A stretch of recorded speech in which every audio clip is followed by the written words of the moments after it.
The first and third Sunday of every month, over 500 gay men and women set sail on a 4-hour tour. Cruzy T is Vancouver's gay floating paradise.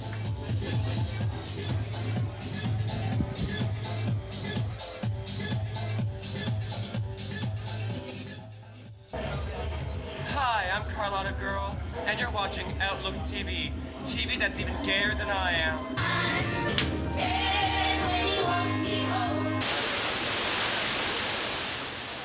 This cruise today happens to be for the Gay and Lesbian Center. Make sure the center stays open. Each time the cruise raises money for different societies, different functions, sports teams. Right now we've been concentrating a lot on the sports teams that are going to Australia for the Gay Games. Also AIDS charities like Loving Spoonful. This is a nightclub that raises money each and every voyage for various Vancouver charities. Cruzy T raises over $30,000 per year, making this a vessel worth sailing on. We've got the perfect city, sights that never get seen, and that's one thing we don't take advantage of, is out on the water in Vancouver. We've got the scenery to do it.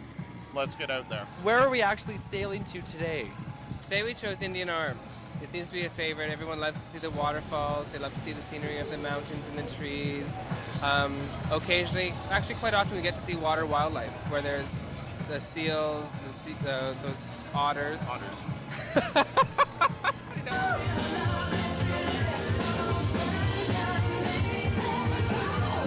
What about the fact that some of the proceeds from the tickets actually go to charity? So you guys, by coming out every single time, are helping charities. Well, that's just great, you know. I just wonder, I never knew that, you know. Loving Spoonful's the next one, I heard of that, but that's just fine with me, you know. And I like the Wreck Beach prices on beer, you know, $3 a can, you can't beat it. Well, $3.50 anyway. That's $3. I was paying. Oh, well, you got the deal. Hey, I got a deal you didn't get. So what made you guys actually decide you wanted to do this on a more regular basis? Vancouver needed more places to go. Some of the bars were starting to close down, so we just thought, you know what, Cruzy T has been successful every single year for the past 10 years, so let's do it on a more monthly basis. And we can still party on the water. And where can people get tickets? Tickets are sold at Little Sisters, or visit the website at cruzyt.com. Or you can buy them on the dockside. Hordes of eligible men trapped on a boat for 4 hours. Who knew cruising could be so much fun? For Outlook TV, I'm Richard Ferguson. Just come and have fun. Yeah, come on, you know. Come on and have fun and enjoy yourself. Hey, if I can scare you, you can scare me back. What do you wear when you're on a cruise, right? I don't know. Cruise wear. Cruise wear, right?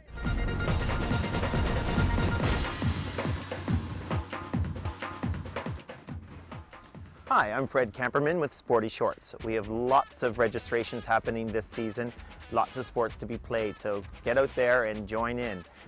Tennis, anyone? The Vancouver Tennis Association is having their season from April to September.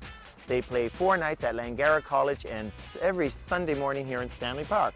So for more information, contact www.vta.vancouver.bc.ca.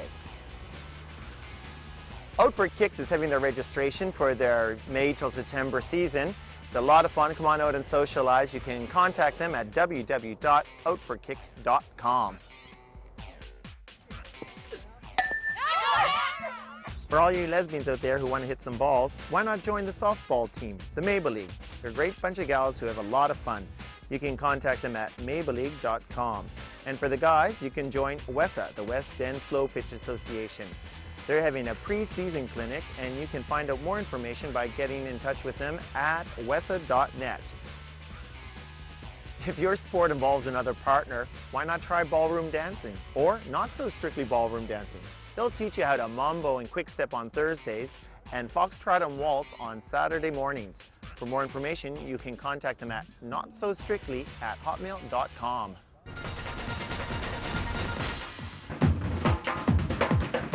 This is Desiree Lim reporting for Outlook TV.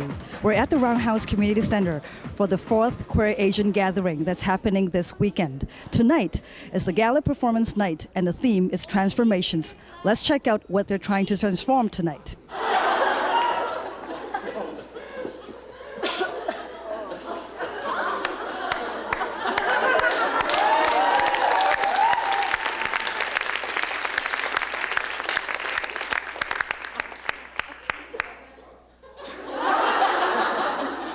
The lotus, which is on the surface, and the roots, which are hidden below. The beauty and what is functional. And I thought we, or many of us in this audience who come from Asia and are transplanted here in Canada, our home on native land, I am reminded that sometimes we only look at the flower and we forget about the roots.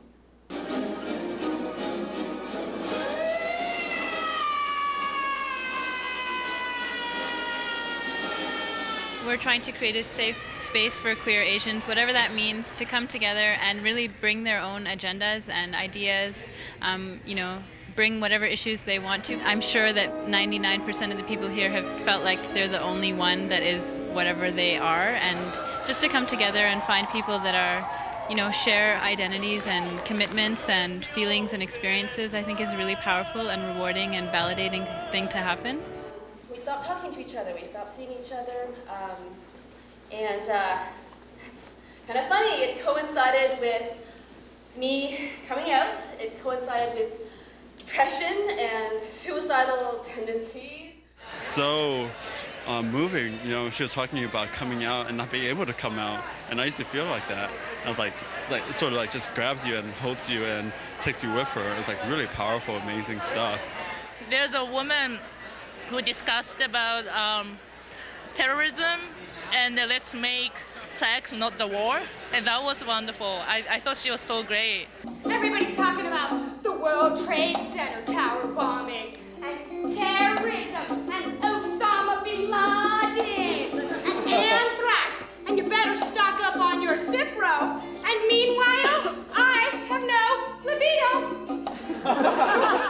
We are under attack. Our bodies, our freedoms, our life is under attack. I said, are we gonna stand for this? No! That's right!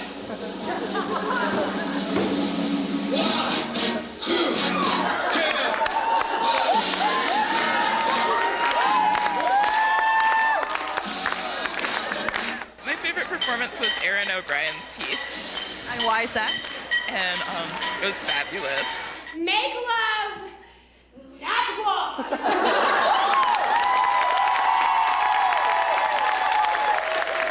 I loved Aarti Varma's piece because she's a friend of mine, and she just did this beautiful piece about Bharatanatyam, and I'm a dancer too, and just how she took something that she's so amazing at and turned it into her own spirit speaking.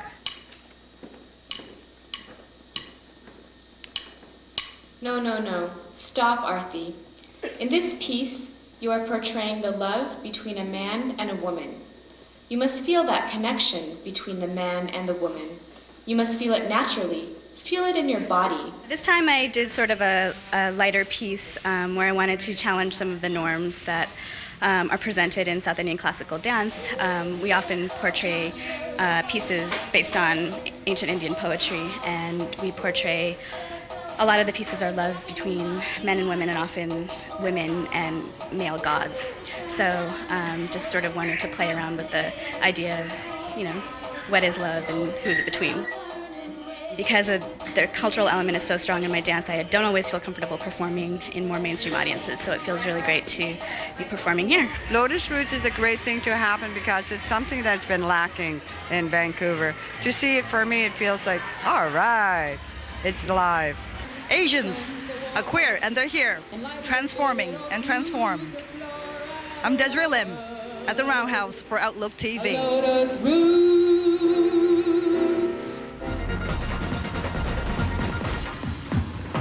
We're at the Oasis on Thurlow Street, where the Rainy City Gay Men's Chorus is throwing a fundraiser.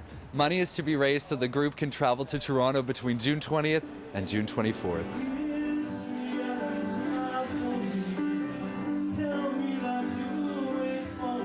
This is a fundraiser that we're doing. We are going to be participating in the Canadian Gala, which is part of the Gay and Lesbian International Organization of Choruses. Every 4 years we do a Canadian Gala, and choruses from across Canada come together in a celebration of song. This is our second Canadian Gala, having done one 4 years ago in Edmonton. And this year we moved to Toronto, and there will be approximately 17 gay and lesbian choruses participating. And so, I mean, we get out, we sing, we dance, we're choreographed, we will do camp, so we'll have drag numbers, we'll have some serious numbers, we do a lot of Broadway show tunes, we do some local compositions as well. We have some prolific songwriters and lyricists in our midst, notably David Blue, who's written quite a number of songs for us, and some other local artists as well who've written material for us. The pieces that I'm performing are from a musical that I've been writing for the last 3-4 years called The Most Happy Fag. And one is a very pretty love song and the other one's an angry, bitter song, but very comical. I was familiar with the chorus through the Pride parades and various public appearances they had done. And I decided that I would take a chance and go for the audition and try out for the chorus. So I had done that back in January of this year. So how nervous were you in going to the audition? How scary was that? It was nerve-wracking because I had no idea what to expect, what they were looking for from performers, what level of music you had behind you. And I was just an amateur walking in there off the street kind of thing. We're a community-based organization, so we're not looking for professional standards by any means. If their voice can blend, if they can basically carry somewhat of a tune, they stand a chance. Otherwise, the volunteer opportunities exist as well for everything that has to happen backstage. If you are interested in having a wonderful time, you too can audition and become part of their 4 or 5 events every year, just by checking out their website, www.rainycity.ca. After 6 years, this talented group of men are not only having a great time, they are also raising money for our community, focusing their efforts on AIDS causes. For Outlook TV, I'm Richard Ferguson.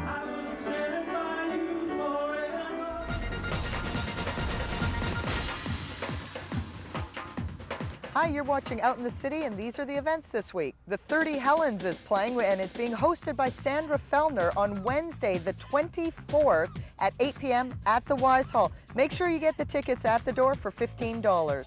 There's a Butch Femme 50s, 60s sock hop, which should be a lot of fun, on Friday night. That's April 26th, and that's going to be down at Heritage Hall on Main Street. Tickets are $12 in advance or $14 at the door, and you can get them at Little Sisters or Sophie's Pet Palace. Out in Surrey is hosting a boat cruise on Sunday, April 28th, boarding at 3:30 at the foot of the inn at New West Quay. Tickets are $12 in advance only. Contact them here for more information. BC Persons with AIDS Society presents Accolades on Sunday, April 28th from 6 to 10 p.m. That's down at Performance Works at Granville Island. Tickets are $125. That includes cocktails, dinner, the art auction, and of course the awards presentation and banquet. Contact the number here for more information. For ladies who like ladies, there's a golf tournament at the Mylora Executive Golf Course in Richmond. That's on May 11th, and the registration deadline is April 28th.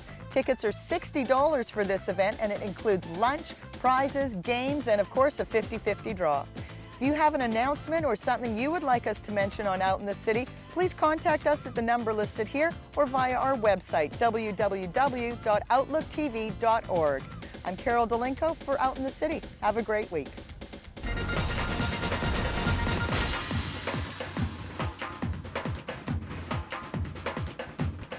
Hi, I'm Fred Camperman with Outlook TV. We're here at the Aquatic Centre in downtown Vancouver to help the English-based swim club celebrate their 20th anniversary.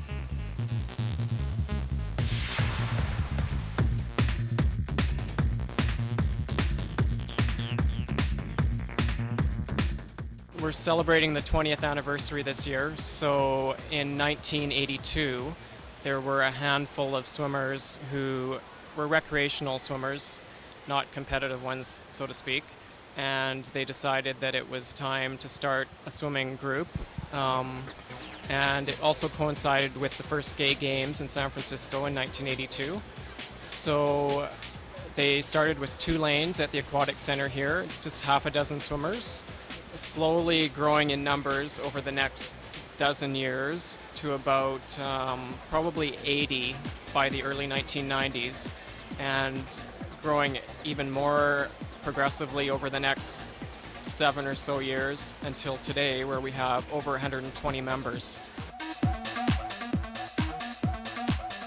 Competitive-wise, the team also continues to grow, and going from kind of a non-competitive type team to one that actually races in meets, and we've set Canadian records and provincial records for masters swimming, and have won numerous medals at IGLA championships and gay games, and hopefully expect to win more in Sydney. Do newcomers to the English Bay Swim Club have to be at a certain ability to participate? Well, since it is a swim club, we would prefer that people are able to swim 4 lengths or 100 meters continuously. There is some instruction from our coaches on stroke development, but it's a structured workout where you're doing sets, and it's basically continuous swimming for an hour or an hour and a half. You can expect to do maybe 10 minutes of arm swinging before the workout starts, just to get warmed up. Then the coach will have a workout written up on the chalkboard where you would do probably 500 to 1,000 meters warm-up, just getting your body into the workout, and then another 1,000 meters to 1,500 meters of intensive sets, such as hundreds on an interval or 200s on an interval. And then the final 15 minutes of the workout will be a warm-down period. And then you'll also notice that we have a group of people stretching over to the side, and after every workout we do a stretching session, which also helps people just to recover from the workout and get ready for the next one. Besides striving for excellence in other competitions as well as the gay games, there's also a huge social aspect to the club. We try to host 2 or 3 social events every month for the team, either a pizza night or a potluck. Bowling we've done karaoke. We do have fundraisers occasionally, such as the one coming up for the Sydney Gay Games, and it's also a benefit for A Loving Spoonful. It's going to be held on May 5th, 2002 at Balthazar. Included in the event will be a fashion show and a silent auction and great music and a lot of memories of the past 20 years of English Bay Swim Club. For Outlook TV, I'm Fred Camperman.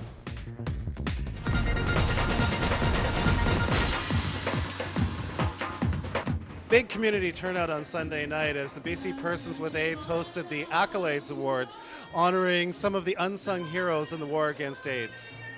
It's that you have chosen to apply your heart and your mind to making the world a better place that makes you a hero. You don't do this work for the money or for the prestige or for the accolades. You do this work because you know you can and because you know it needs to be done. The disease AIDS has had a profound impact on the community over the last 20 years, not only in terms of the devastation that it has wreaked on the community as far as illness and death is concerned, but helping to inspire people in a number of areas to come together to respond to the epidemic. Areas like science and research and technology, philanthropy, fundraising, community social, political action. All of these arenas. This award recognizes achievements in the areas of research, technology, traditional or complementary treatments, and/or the application of such advances in clinical practice that have improved the lives or circumstances of people living with HIV/AIDS. This is the first ever accolades, and we hope to do it every year until all of the heroes of our movement who have had such an impact are eventually recognized. And it's so important as we go through the time and learn these lessons from these experiences that we not lose them. Charitable supporters of the AIDS movement have been fiercely devoted to the cause, many of them seeking creative methods of increasing their support through financial contributions, gifts in kind, volunteerism, and through recruiting others to support their charitable endeavors. This is the true meaning and measure of philanthropy. There was a recurring theme in some of the introductions and acceptance speeches tonight, and that is a concern for the impact that government cutbacks will have on the progress that's been made. Because of the past policies of the Social Credit government, many of us suffered unnecessarily. Gordon Campbell, Please take a lesson from history. Do not go down that road. Not just stop the cutbacks, but repeal them. Thank you.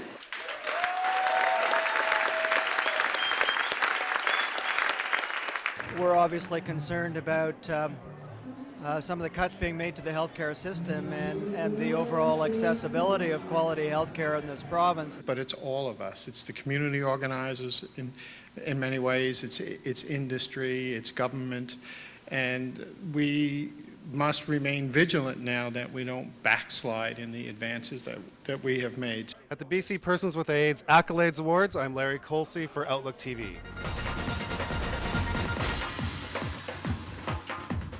Welcome to Out in the City. I'm Giovanni, and here's what's happening in the community in the next couple of weeks. The Kids in the Hall are coming to town for 2 nights.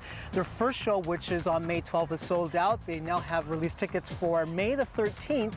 It takes place at the Queen Elizabeth Theatre. You can get your tickets through Ticketmaster at 604-280-4444. Make sure you check out that show. They are hot when they're live.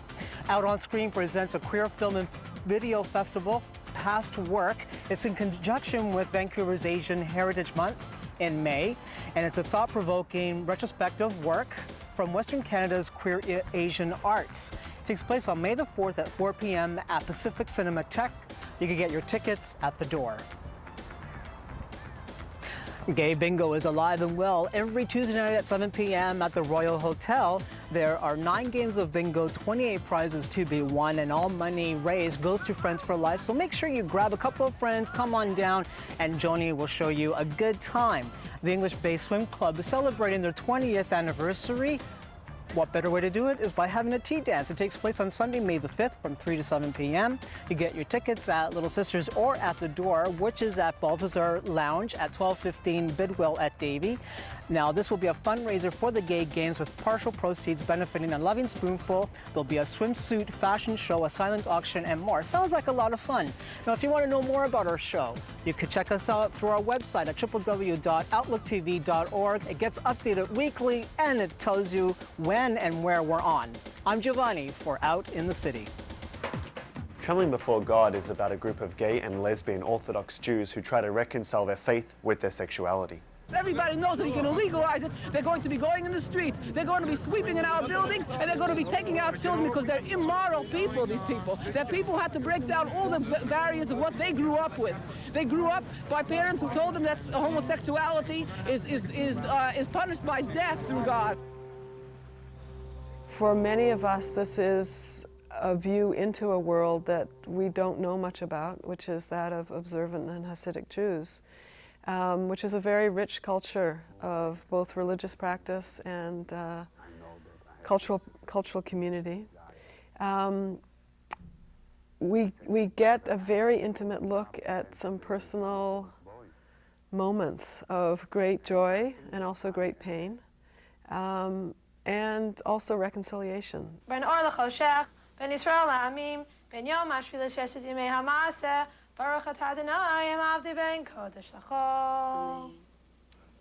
We're actually going to be 10 years together this July.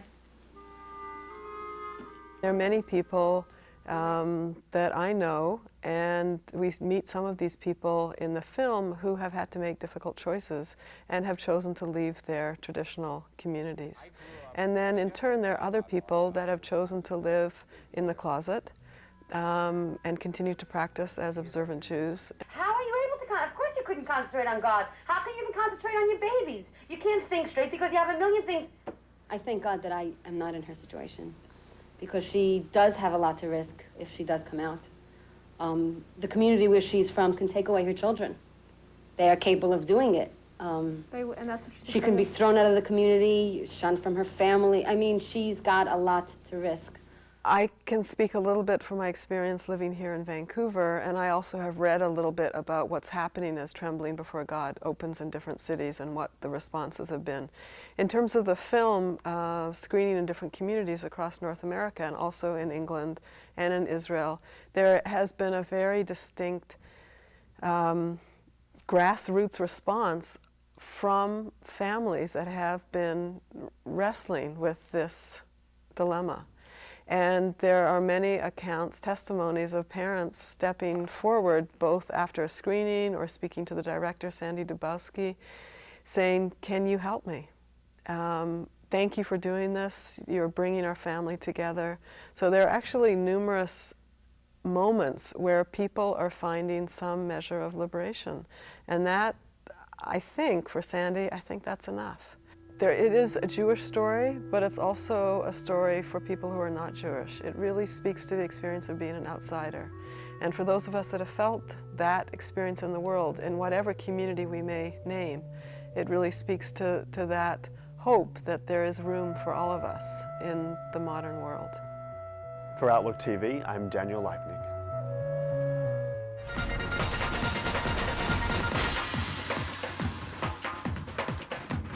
With all the legal changes in the past years affecting the rights of same-sex couples, the Centre has been holding a series of seminars with lawyer Barbara Finley, where couples can get informed on where they stand.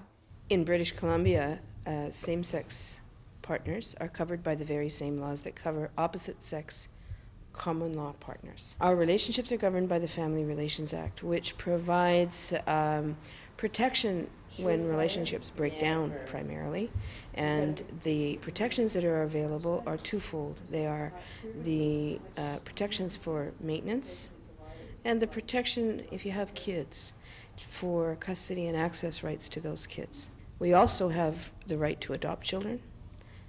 We have all the rights that heterosexual parents and partners have in BC.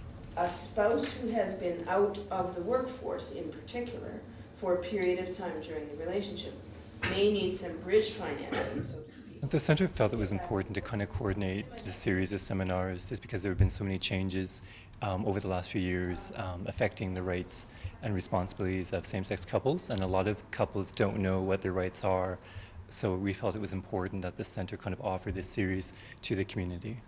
This series of legal seminars actually kind of arose out of our we received a small grant to develop a series of pamphlets called Rightfully Proud, and it's a series of 5 pamphlets dealing with different issues, one on parenting, one on same-sex partnerships, one on human rights and discrimination.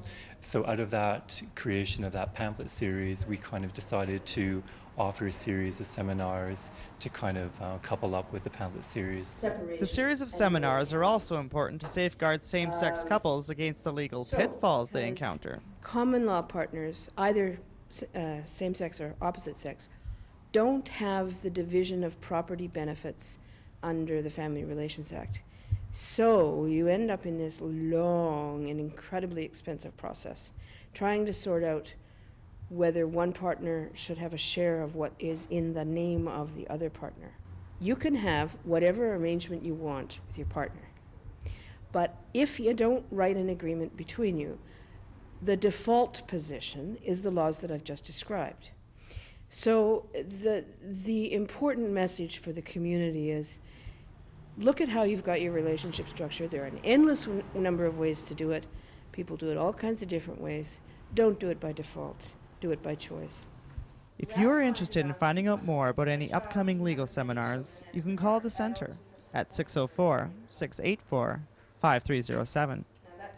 For Outlook TV, I'm Jamie Rakovetsky.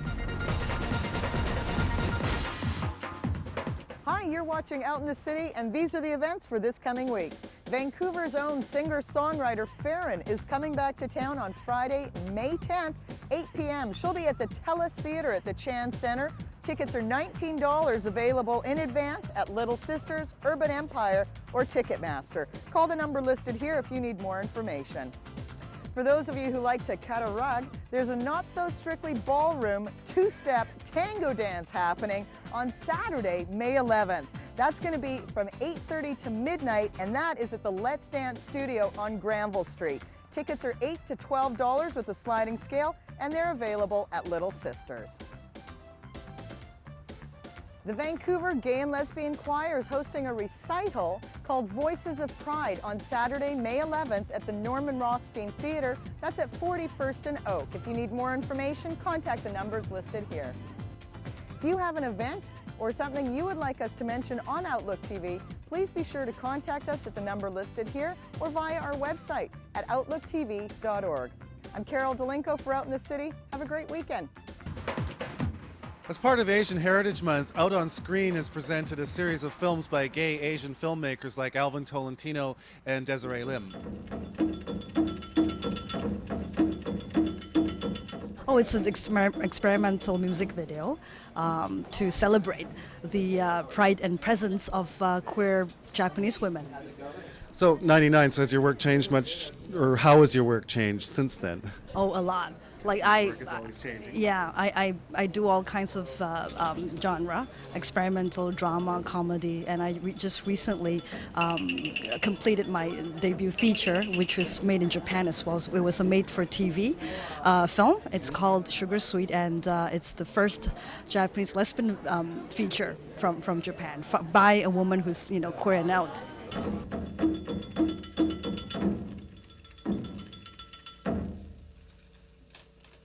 Dyke, just be it. There's a lot more to your work than being gay or Asian, but how do you feel about being labeled a gay Asian artist? I think it's kind of a really open label that it's really up to the people that see it.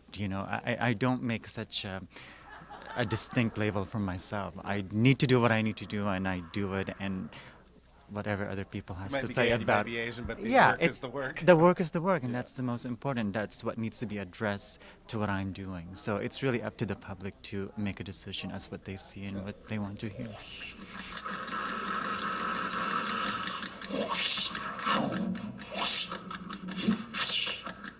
Out on Screen is programming for Asian Heritage Month, this program of queer Asian shorts. And Asian Heritage Month is the month of May. It's been celebrated throughout North America. This is our 6th year as the Vancouver Asian Heritage Month Society's programming. There was a lot of queer events, including performances, and a lot of the film events are very queer inclusive. And on the drive, the Asian Heritage Month on the drive, from the 9th to the 17th of May. And on the 17th, there's a big do at the Olive Cafe, where Something About Reptiles will be performing, so that's the place to be on the 17th. There were several other queer Asian community groups on hand to celebrate their Lotus roots. I'm a member of Monsoon. It started in 1996. One person said, hey, I'm tired of just being around the community, not bumping into people and hanging out and doing queer Asian sort of stuff. And we go camping. We've done different sports activities. Badminton's a common thing. At Pacific Cinematheque, I'm Larry Colsey for Outlook TV.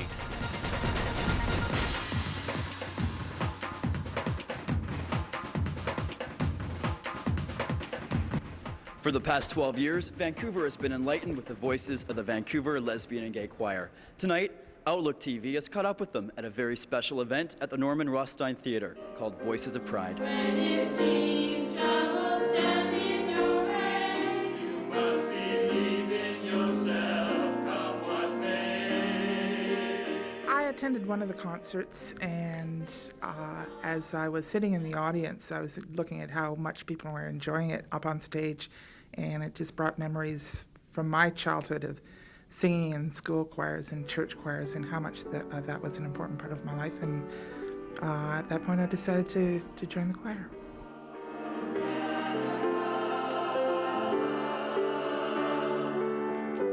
Art, why did you decide to join the Vancouver Lesbian and Gay Choir? Well, I didn't join it exactly. I'm one of the founding members of it.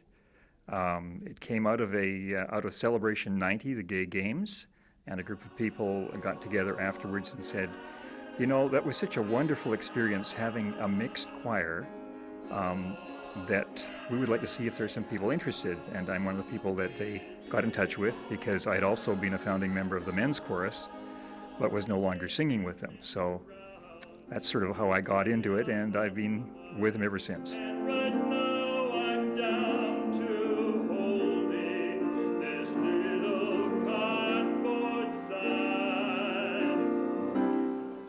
When you're up there performing, it takes you away from all the other issues of politics or anything else. You're there to sing, you're there to do the best with the music. The music has a message, and as a performer, it's my job to make sure that I get that message across. And Voices of Pride consists of two halves of the concert. The first half is a collection of 10 songs from a piece called Boys and Girls with Stories. And that's all coming out stories, and it's provided the choir with an opportunity to bring pictures and do a PowerPoint presentation to go through the different stages and songs of the collection and share their experiences with the audience. The choir members of the Vancouver Lesbian and Gay Choir all spoke very highly about the organization. But their success of today did not come without a struggle.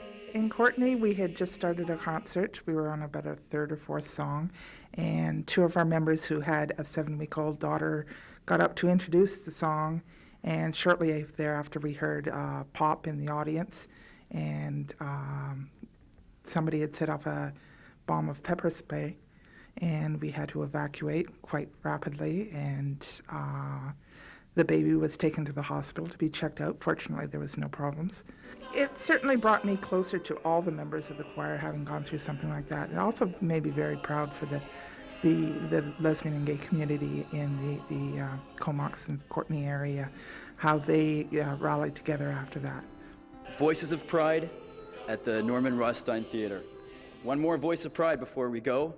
And every time I try to rise above, I'm swept away by love. This is Darren Storsley for Outlook TV.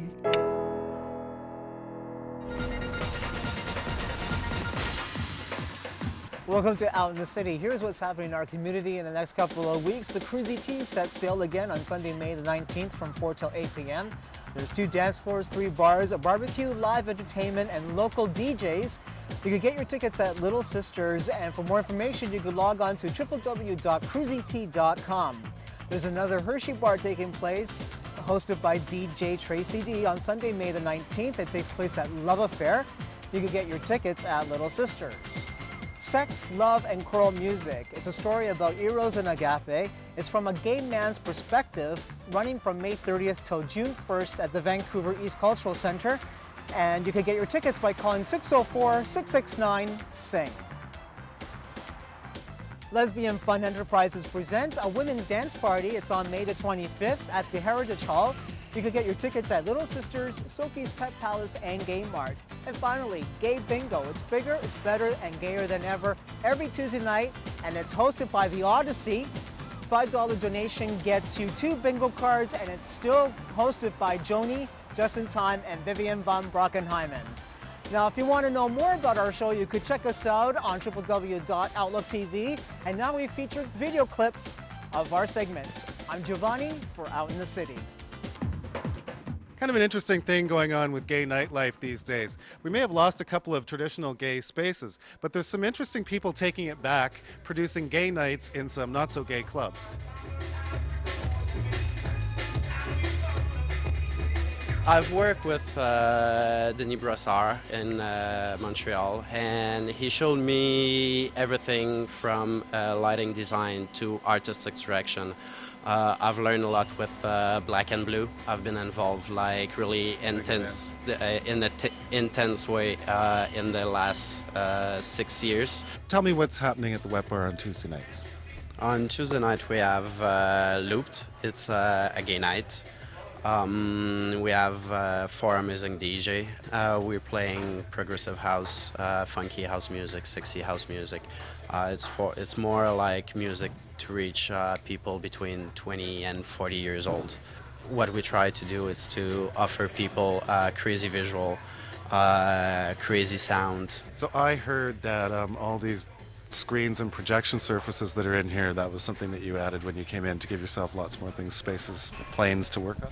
Yeah, it's to help to put more different space in the club. So instead of using the big screen or a wall, I'm using like screen projection and with spandex and just shooting some slide projection on it. Meanwhile, down at the cozy but trendy Milk Bar, a group of guys is putting together a totally different kind of gay night.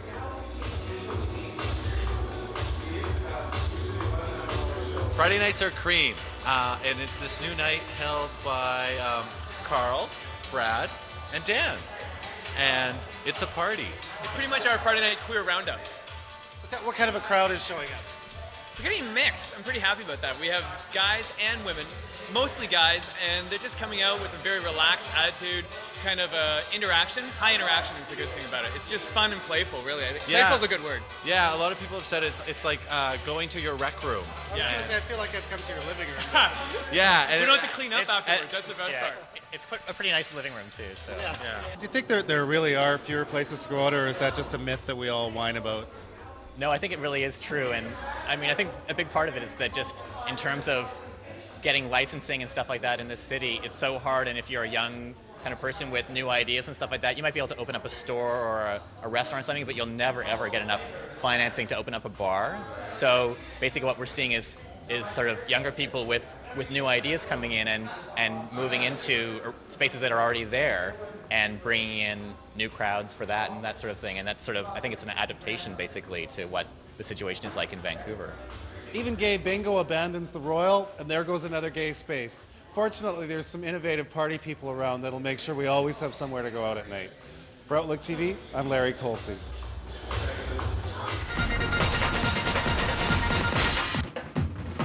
With changes coming to Canada's immigration bill, Bill C-11, experts are saying that the clause recognizing same-sex relationships is a bright spot in an otherwise regressive piece of legislation.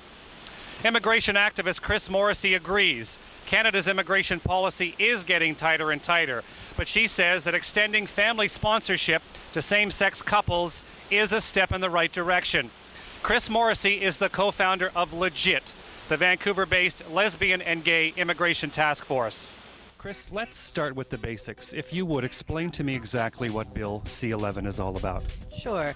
Bill C-11 is actually now law, and it is what was a bill to introduce the new Immigration and Refugee Protection Act. So in November, it actually became law. Prior to that, it was Bill C-11. What defines a common law couple under Bill C-11? In Canada, there has been a definition that has been established that includes one-year cohabitation. So a common law relationship basically is two people who are living in a conjugal-like relationship for a period of 1 year minimum. Now, what will Bill C-11 mean to couples in same-sex relationships? Well, there's a variety of things that it'll mean. First of all, for those who have in fact been living together for 1 year, it means that they will be recognized as common law, and therefore they will make applications under the family class. So someone who is applying to come to Canada as a partner of a Canadian citizen or resident will now make an application as a family class member. The Canadian will have to sponsor that person and will sign an agreement to support that person financially for 3 years. Now, it is my understanding that Bill C-11 is now at the Senate hearing stage. Is that in fact correct, and it's waiting to be enacted into law, or is it already law? Immigration has projected a date of enacting the new legislation and regulations as June 28th of this year. There's no indication at this point that that's going to be postponed. All of the signals point that it will be enacted on the 28th of June. What is 7 feet tall, has big blonde hair, is a triple F, has legs that just don't quit, and a body that can stop traffic? It's Mama, a visiting Hollywood personality. Well, hello. Hi, Mama. Hi, Darren. Is that your name, sweetheart? Yes, I'm Darren, and I'm very privileged to have been chosen to interview you. Tell me, it's a long way from the beaches of California to Vancouver. Why are you here? Well, I'm up here for a very exciting project. I'm taping right now a pilot for a gay and lesbian news magazine that will hopefully be on the air in a couple of weeks here in Vancouver. So a gay news magazine, so I'm assuming it's not just a bunch of happy people, right? No, this would be the gay and lesbian, or the way I found out today, queer. The queer people. Why do you think it's important to have a queer or a gay show here in Vancouver? Well, I think that anywhere where gay and lesbian people are at, it's good to have programming that for everybody, including gay and lesbian people. And, you know, in large cities like Vancouver or Toronto, you're going to find a lot of gay and lesbian people that there's a lot of things going on here in Vancouver and in the western part of Canada that we want to cover. What types of events or things about the gay community might this show cover? Well, today I interviewed some teachers that are part of the Gay Straight Alliance. I also interviewed a young lesbian girl who's going to a secondary school here in Vancouver. And so that's what I'm doing on this show. We're also talking about the gay games in Australia and the teams here in Vancouver that are going to be sent over there to participate in that. And for other people who want to join them, because my God, can you imagine? For a gay TV series, if there were 1 or 2 goals that a series like this could have to help people, what do you think some of those goals could be? Well, you know, I don't know about you, but growing up gay or lesbian, you find yourself feeling like you're the only person out there that has these feelings. Children that grow up in the metropolitan areas might have it a little easier, but really, gay and lesbian youth, it's even more difficult than straight youth. And so this would be a great television program for them to know that they're not the only ones out there and that there's actually gay and lesbian role models out there for them to look up to. Thank you. Let me do one more thing. Grab my hand. Look at this. Hands across the border. For Outlook TV, I'm Darren Storsley. I thought I was cool because I can cook, do a backward somersault, and change the oil in my car. However, on tonight's show, we caught up with a member of the Métis people of Canada. He's an amazing guy. He can do quilling, beading, and he even made an Indian war shirt. Tonight, Ray McEwen, Behind the Mask. One of the things I like to tell people is that you have to be aware that you need a lot of patience, you need to devote a lot of time. Beadwork is not necessarily appreciated, I think, the way it really should be. A lot of Americans particularly are not interested in modern beadwork. They always want to collect old beadwork because they see the Aboriginal cultures as being gone, not living. And so therefore, they want the old stuff. And Native people today are showing that they're indeed not gone. They're still here and quite frankly, growing. And their culture is very much alive. So I'm the kind of person that I like to push contemporary. Ray, you gave me this to wear for the interview tonight. Could you tell a little bit what this is all about? All that material came from Europe.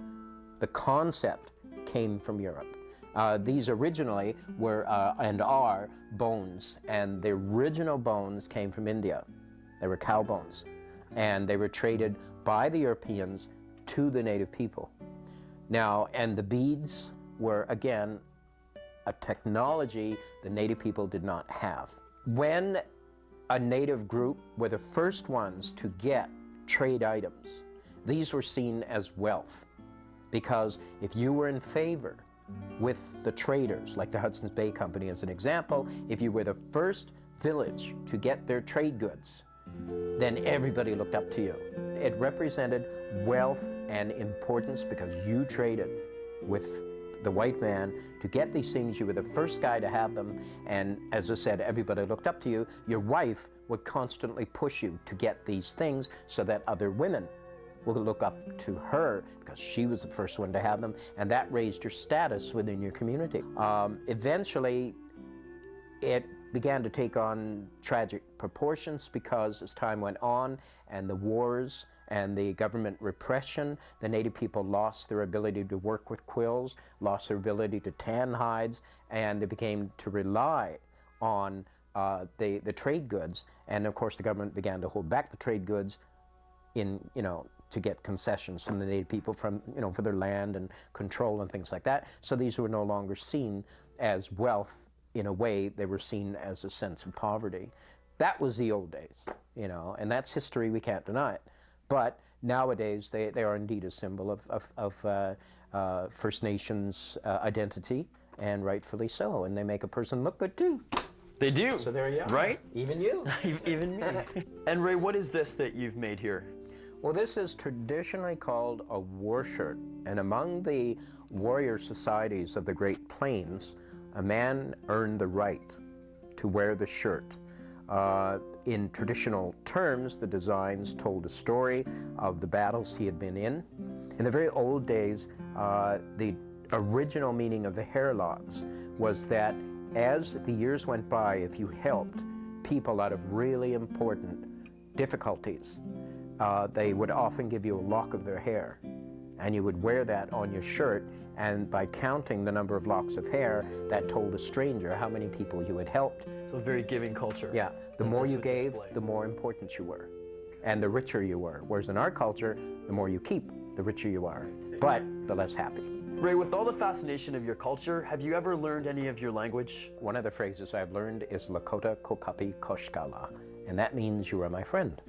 Can you say that one more time for us? Lakota Lakota Kokapi Koshkala. Koshkala. You are my friend. Indeed. Thank you. For Outlook TV, I'm Darren Storsley. Hi, I'm Rebecca Wyman, and I am at the Royal. I'm here to see Coastal Tongue. It's the first all-female production of spoken word here at the Royal, and I'm very excited to go inside and see what it's all about. The woman ain't nothing to fix. The woman ain't nothing to fix. They got to be a strong woman, ain't nothing to fix. They got to be a strong woman, ain't nothing to fix. They got to be. How can now? What a silly notion. Let's just get these clothes off so you can get your load off. If I lie still, don't say too much. Soon enough, it will be over.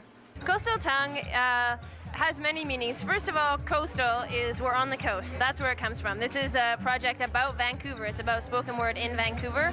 Spoken word is such a diverse genre. We needed something that was adequately ambiguous. And so I think Coastal Tongue does. And it's kind of a sexy, catchy title. Conversations making space, it seems, for my mouth to work completely independently. Eventually, I fear my mouth will exist completely independently, lending credibility to the theory that there's a growing crescendo of noise in me. You're making a CD about tonight and a documentary. Do you have any other events planned as well?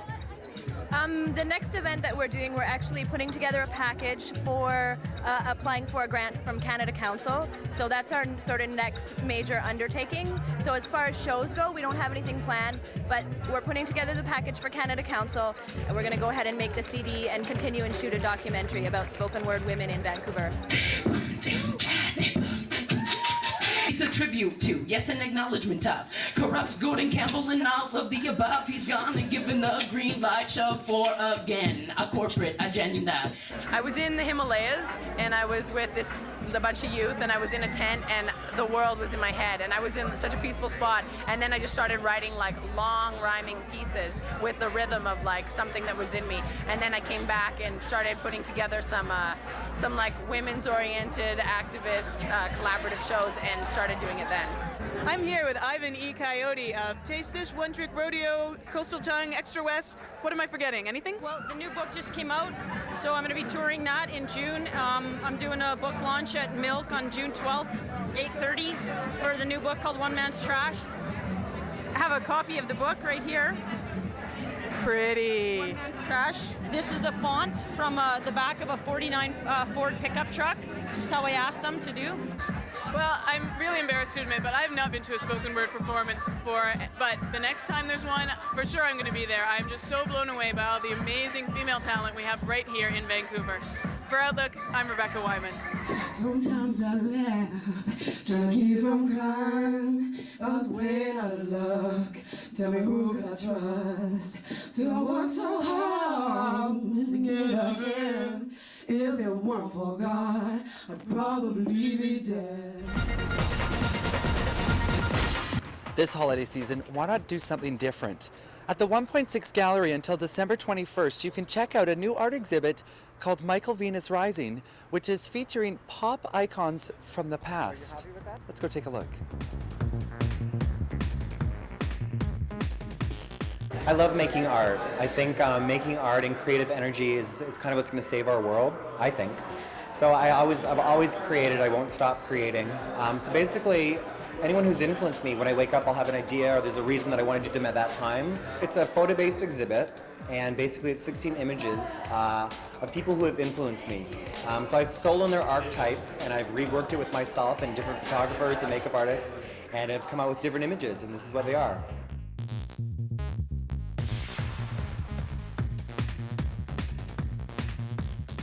I used to shoot for Michael in the clubs, and we just grew to be friends. And with my role as a photographer, basically, it's been a long journey with him. I've been working together on this for probably about a year and a half or so, 2 years maybe.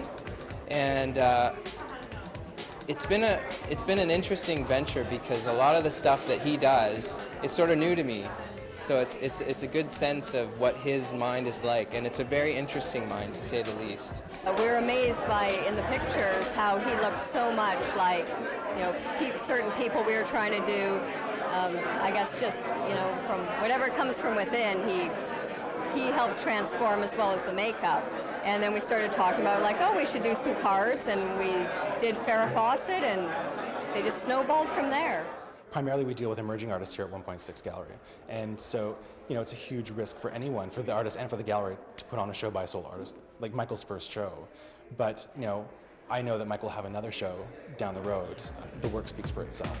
So what are you hoping people to walk away with from your show? A piece of art, as well as hopefully a smile and inspired to do their own art, I guess, but mainly a piece of art. Buy it. I think that's fantastic. All the best, Michael. Thank you very much. The show not only showcases talented artists of all realms, it's a great walk down pop culture memory lane. For Outlook TV, I'm Richard Ferguson. Hi, you're watching Out in the City, and these are the events happening around town this holiday season. The Outdoor Club for Women is hosting a winter solstice dance at the Wise Club on Saturday, December 21st. Tickets are $12 available at Little Sisters or Sophie's Pet Palace. Not So Strictly Ballroom is also hosting a winter dance party. That's at the Heritage Hall on Main Street on Sunday, the 22nd. Tickets are $5 to $10 sliding scale, and for more information, contact them at the email or phone number listed here. All the Queen's Men presents a sick and twisted XXXmas show at Global Beat on Howe Street. That's on Thursday, December 19th. Tickets are $5 and available at the door. Hansel Gets Greteled is an adult version of the Grimm's Brothers fairy tale. Should be quite interesting. That's at the Galley Theatre on 4th Avenue until December 21st. Tickets are $12, and for more information, call them at the number listed here. It's time for the 9th Annual Women's Winter Arts and Crafts Fair, held on Saturday and Sunday, December 21st and 22nd between 11 a.m. and 6 p.m. at Heritage Hall. For a $3 to $5 donation, you're going to have a great time. The New Metropolitan Church in Vancouver is hosting a winter solstice Christmas celebration for queers and their friends. That's being held at the Raven Song Community Health Center on Monday, December 23rd from 7 o'clock on. It is free, and if you'd like more information, contact Reverend Carrie Mesner at the number listed here. I'm Carol Delinko for Out in the City. If you have an event that you'd like us to list, please be sure that you contact us and we'll make sure that your event is listed. I'm here at Tinseltown International Village, and for all of you, have a happy holiday season. Tonight, Outlook TV invites you to a night of jazz as we portray local rising star Martina Griffiths.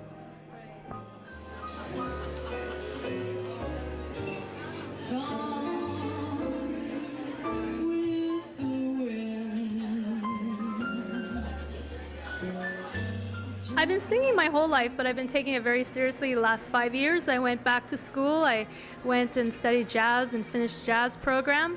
And now I've just released my first CD, and I am just in the midst of doing self-promotion and checking all the avenues out. I did a few festivals back east this summer, and I'm just really enjoying playing with some of the musicians and exploring.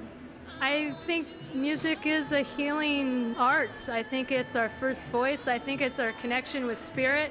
And I've really fallen in love with jazz and different stylings. Whisper inside.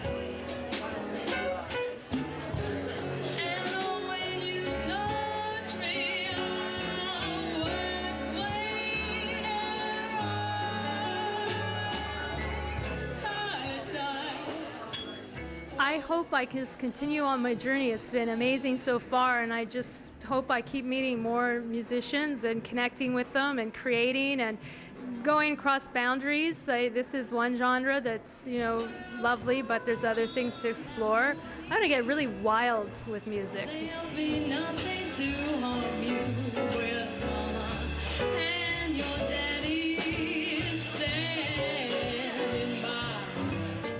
No, some of the songs that you wrote, do they reflect the gay community at all? I used to be in a group called the Lavender Martinis when we did Lesbian Lounge, and definitely it's just part of me, and that part comes out, and sometimes I accent it, and I'll change pronouns, not with all songs all the time. Sometimes I won't, but often I will. And I mean, I'm always coming from a perspective of being a woman and in a woman in a community.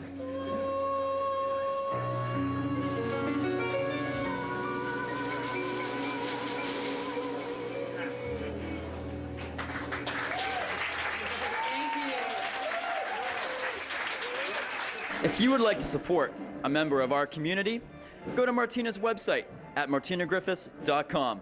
I got my CD, you should get yours. For Outlook TV, I'm Darren Storsley.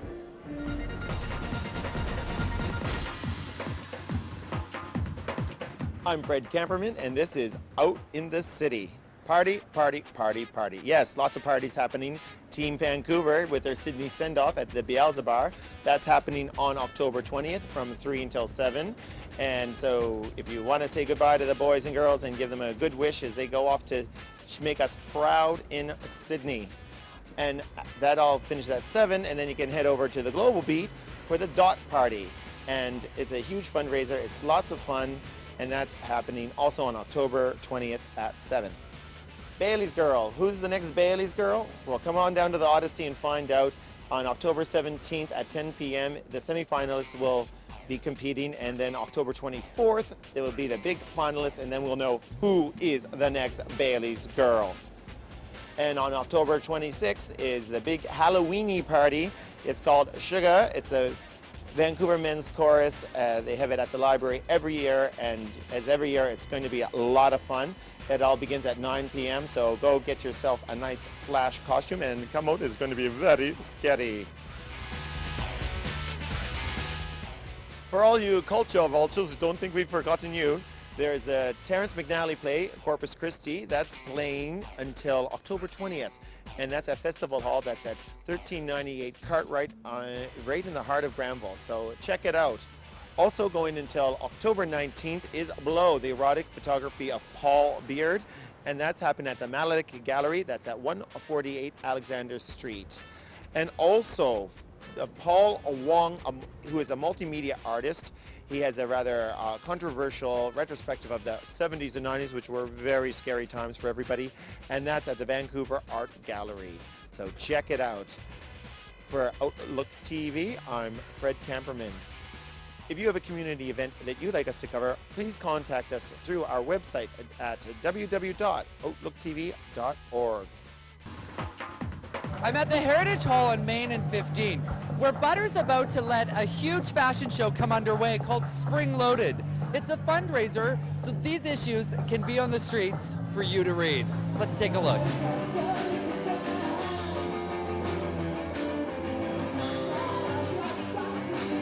Tonight we're doing a fashion show in support of Butter Magazine, and it's we're showing a line called Pre-Love.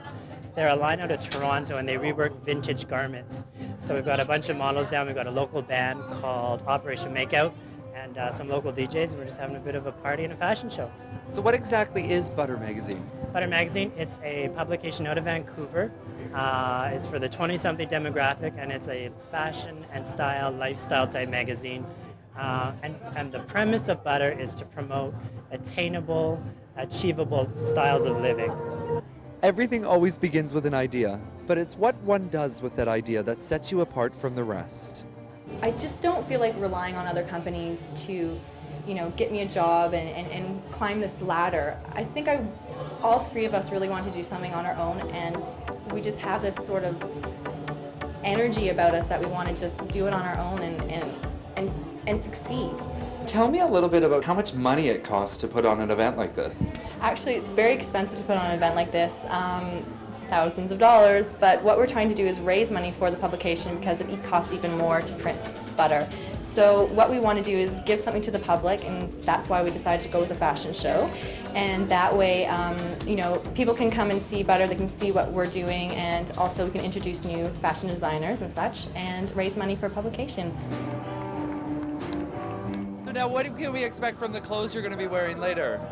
Really funky, actually. I like them. They fit really well. The styles are really cool, casual, up to date and stuff. So, I mean, I'm really going to like it a lot. Is it stuff that you would want to buy and wear yourself? Yes, I would say yes. It's really out there and funky, kind of a attention getter kind of clothes. So I think it's going to go well. I'm excited, but it's a bit daunting at the same time because only being 3 of us, it certainly takes a lot to produce a magazine and an event such as this, but it's certainly well worth it. And I'm surprised at sort of the recognition and popularity that we've gained just after 3 issues, so it is exciting, and it'll be nice to see us do it again with number 4. It's very notorious in the magazine industry to be very difficult to start up. You know, it takes about 5 years before you actually end up breaking even, but I can honestly say I've learned so much doing this, and it's going to get me places regardless if the magazine works out. Yasser Samir, who represented Iraq in the Gay Games in Sydney, Australia, was on a round-the-world trip, and we caught up to him here in Vancouver to ask him what it's like being gay as well as Iraqi.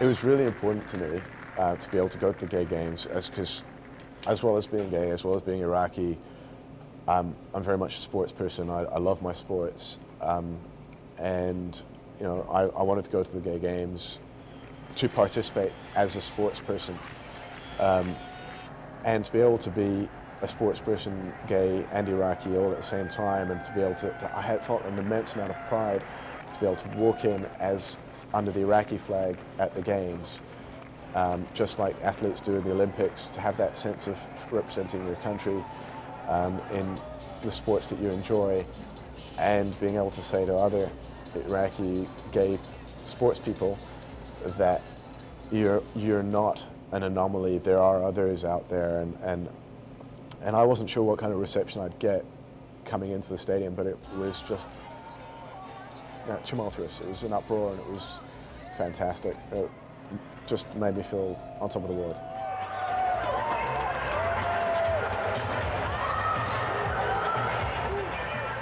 Vancouver is the tail end of my round-the-world trip. So I've been to Australia and New Zealand, Fiji on the way here, and my boyfriend's Australian, and we've been, traveling together. And as we introduce ourselves to people, David would introduce himself as Australian, I'd introduce myself as Iraqi, and suddenly David would just be ignored by whoever it was. And they're like, "Oh wow, you're Iraqi?" People want to find out more about Iraq. They want to hear it from somebody who's Iraqi and who has a different perspective than the stuff that they get all the time in the media. A lot of it is speculative, a lot of it is propaganda, so I take it with a pinch of salt, particularly anything that comes from the States, being that we're discovering after the last war how much wasn't actually true. I just will try and glean a little bit of news, and if I hear some things happen to my family, I'll deal with that as and when, rather than sit and worry about whether they are particularly the ones that have been hit today. Hi, you're watching Out in the City, and these are the events that are happening around town this week. There's a drag workshop for women happening next Friday, March 28th, between 7 and 10 o'clock. If you're interested in learning about how to dress, how to do the makeup, and even how to work with the facial hair, this is the place you're going to want to be. It's $5 for members, $7.50 for non-members, and the location has yet to be announced. Make sure you contact them at the numbers listed here for more information. Yellow on Thursdays is a queer-themed comedy. That's happening down at Performance Works on Granville Island. Should be an interesting show. It's $10 to $20 sliding scale. There are matinees on Tuesday and Thursdays, but it is in the evenings, and that's happening until March 30th. Every Monday night down at the Oasis Pub on Thurlow Street is your opportunity to go and see West End Idol. There's only 7 contestants left, and it gets busy really early, so be there before 7 o'clock. If you want more information, check out their website, www.theoasispub.com. Speed dating has hit the gay scene. It's your opportunity on Tuesday, April 1st between 7:30 and 9:30 in the evening to meet 15 men for 5 minutes each. It's $45 and it's happening at Octane on Davie Street. Out for Kicks Soccer Club is holding their season registration on Wednesday, April 2nd between 7 and 9 o'clock at the Fountainhead on Davie Street. There's only room for 100 members and it's a first-come, first-served basis with no pre-registration. For more information, check out their website at www.outforkicks.ca. If you have an event that you'd like us to list, please give us a call or fax us and we'll make sure that you get mentioned on Out in the City. For Out in the City, I'm Carol Delinko.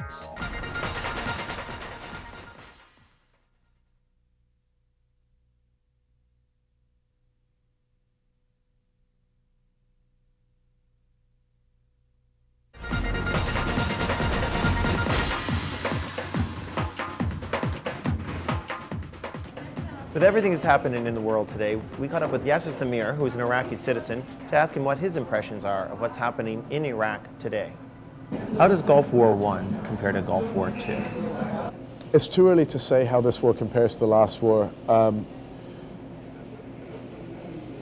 The feeling I have is that in the last war, they specifically did not go to get rid of Saddam Hussein because they wanted a weaker dictator as much easier to manipulate than a fledgling democracy.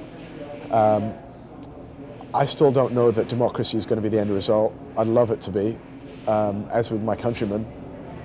But I just feel that I can't trust America's motives because of the last war when the rebels rose up in Iraq and held 2/3 of the country and looked over their shoulder for support, and everyone was like, well, hey, you're on your own. And then they got very badly massacred and repressed, and now Iraqis are very much more skeptical about willing to trust the West and its motives in this war. We say no to war on the people of Iraq.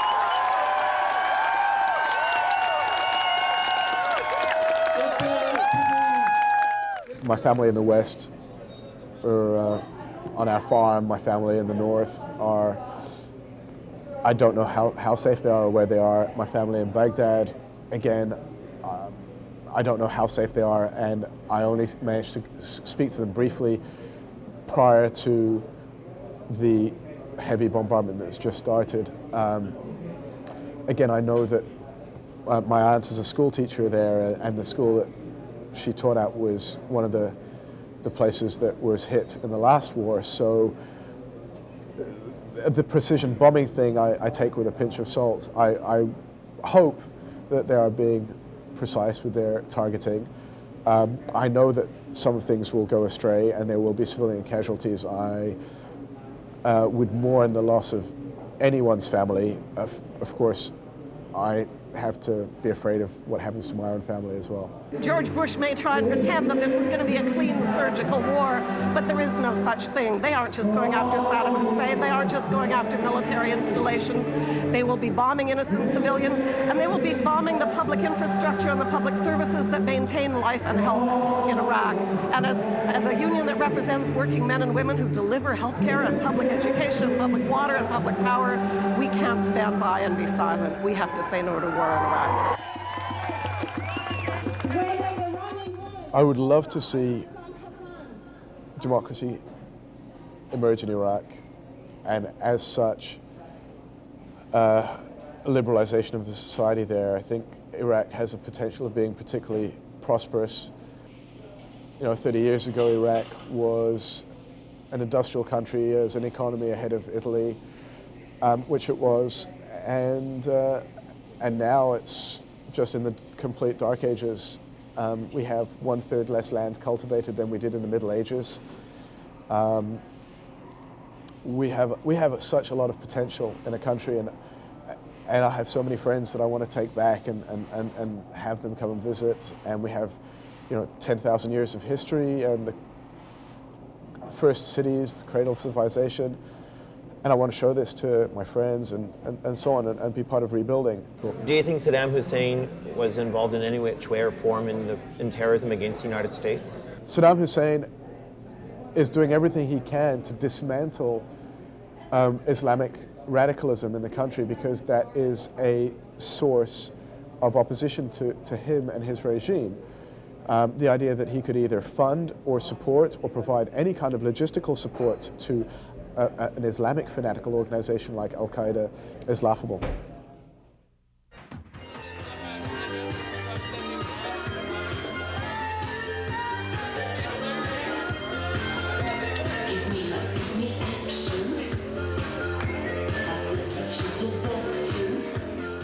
This night's for the alternative bag, for sure. It's for like the alternative individual, the artistic individual, yeah, and their friends. Like this is all about queers and their friends, you know, people who love them.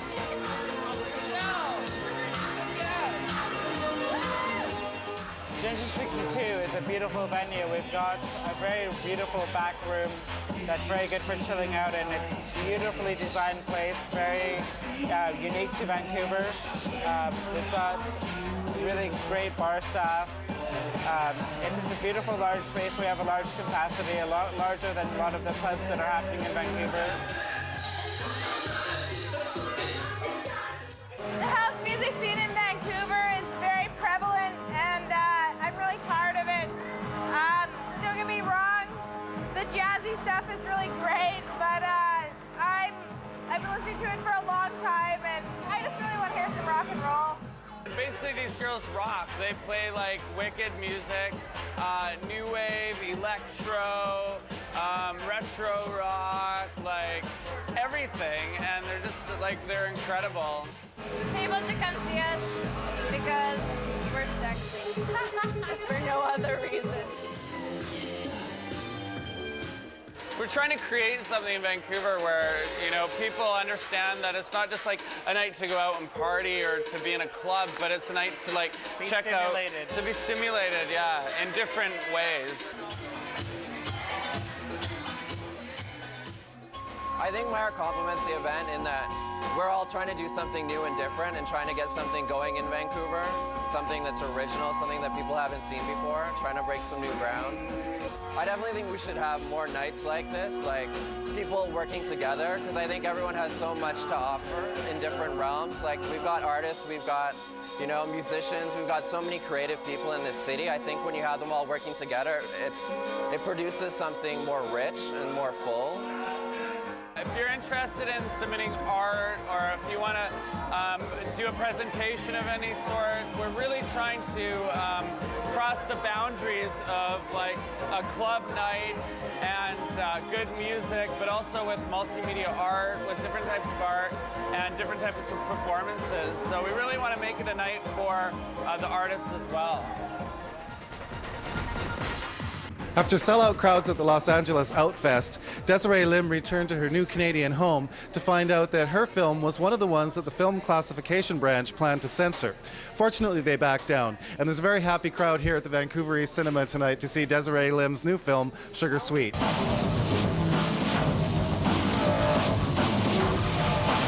I'm really, really excited. This is the only festival that I can actually walk to because I actually live, you know, like 3 blocks from here. And it's a very, very special screening for me because, you know, this is my new home.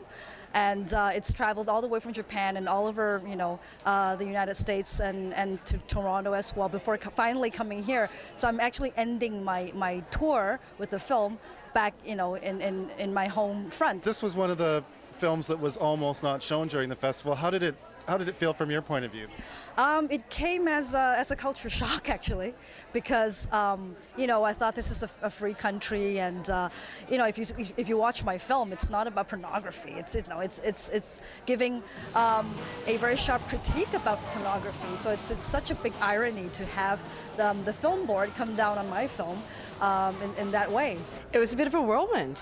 It was definitely a whirlwind in terms of our kickoff. Receiving a phone call the day before opening night from the BC Film Classification Board with concerns about a couple of our films, and then, you know, merely a few hours later, getting a phone call from the theater management at Capital 6, you know, saying that they had a visit from the Attorney General's office who were going to fine the theater because we didn't have a permit. I mean, that definitely was alarming. It was a surprise. It was shocking news for us. Yeah. We've never had to have a permit before. I think it definitely raises suspicion about what what their motives were, what were the real issues for them. And I think seeing the response from the community that came as a result from the opening night, you know, we've received phone calls and have talked to other film festivals, and you know, it's evident to us that this apparently wasn't typical protocol for other film festivals. So why suddenly with us, and why with such short notice to our opening? This, we were told, was one of the films that the Film Review Board wanted to review, so we thought we'd like to see what it is that the Film Review Board really wants to see in a film, you know, or not see in a film. You know, why this one, and you know, so we came out, we were curious. Well, this one, it was actually made for Japanese TV, you know, it's already been broadcast on television in Japan. Yeah, well, that sort of figures, you know. I mean, I just thought it was funny in Little Sisters film when they said that the only two countries in the world where Rushdie's satanic verses have been banned are Iran and Canada. Yeah, it just blows my mind. I mean, you know, what are they afraid of? You know, like there was no sex in that movie. Which, and what I found intriguing was the ones that they would seem to be threatening to pull were ones that really weren't necessarily so much sexually explicit as ones that appeared to have some kind of opposition to vested authority. I think all I can do is just scratch my head knowing these are situations that are always happening. There's always barriers, but one of the things I like about our community is we like fighting these barriers, and we've come a long way. We want to follow up. We want to find out, you know, why was the BC Film Classification Board, you know, bullying us, what feels very much like bullying. And yeah, we want to dig into that. We want to find out, you know, what happened, what transpired, and what steps can we do, you know, we'll be considering all our options, let's put it that way. The censors backed off for now, but let's not let this story get swept under the rug. Send a note of support to the director of Out on Screen. Send a note to your MLA, Lauren Mayencourt. Unless we speak out, Little Sisters versus Big Brothers will have fallen on completely deaf ears. In the meantime, I'm going to enjoy yet another great queer film. For Outlook TV, I'm Larry Colsey.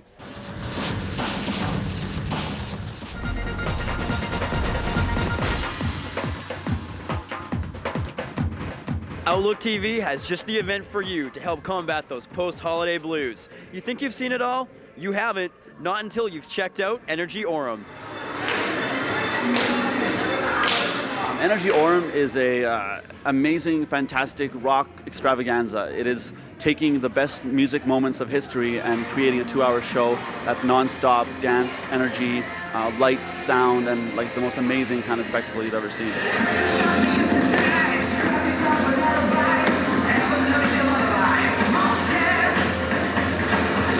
Ophidian, their concept is to bring entertainment to a whole new level. We want to take conventional theater, dance, singing, acting, and take it up a notch. Bring in elements that have never been used before, new technologies, new styles of dance, new styles of singing, different kinds of special effects that have never been used in theater before. We began rehearsals early October, and I've been going ever since. I guess we've been going 3 or 4 nights a week, 8-hour rehearsals. So the people have been working really hard, day in and day out. Basically, lots of ballet. It's all about the ballet. That's what everyone says. Every dance teacher will tell you that. It's the basic of every type of dance. So every day, ballet. And your favorite part of the show so far? Oh, just being really sexy about everything. I love that. Like, there's not a lot of opportunity to do that, so everything's really sexy.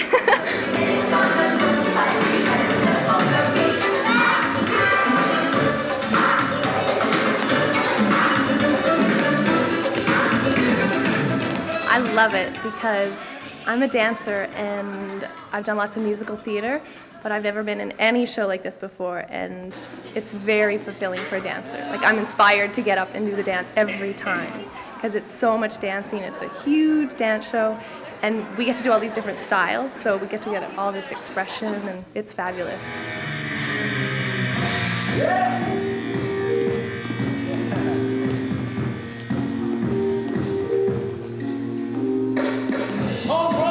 The cast of Energy Aurum is very excited because on top of putting on a great performance, proceeds from this show go to people living with AIDS.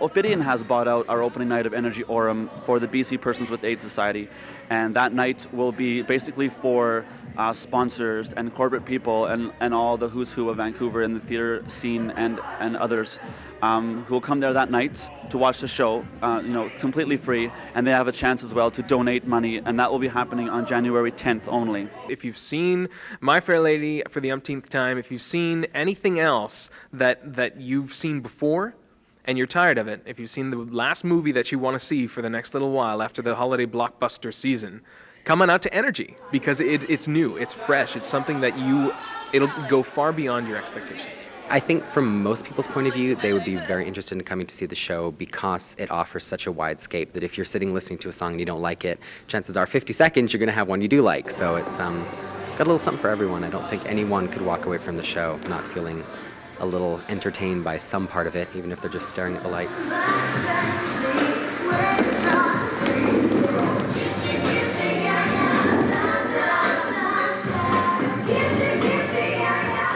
A new challenge, making new friends, and a totally unique experience in the name of entertainment and supporting a good cause. That's what Energy Aurum stands for. For Outlook TV, I'm Darren Storsley.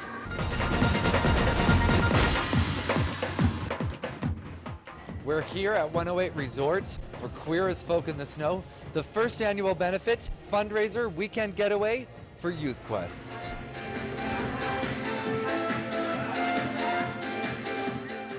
Tonight was about the community of 100 Mile and 108 Mile Ranch getting together and supporting gay youth, basically. And they did really well. Marvelous night. It all began with me obsessing over Queer as Folk, which is my favorite show. And we decided we wanted to bring some revenue into the 108 Mile Ranch, to the hotel. And this was a good idea of having everybody here and being able to raise some money for Youth Quest. We were looking for a good place to raise it. And what better than the youth? They need it. And I would also like to take a couple seconds to let you guys know a little bit about our mission. Our mission was that we were able to raise some well-needed money. Since government cutbacks, this organization, Youth Quest, is running the risk of becoming extinct. And we need to remember that it's about loving our youth and letting them be them and allowing them to develop into the adults that they want to become.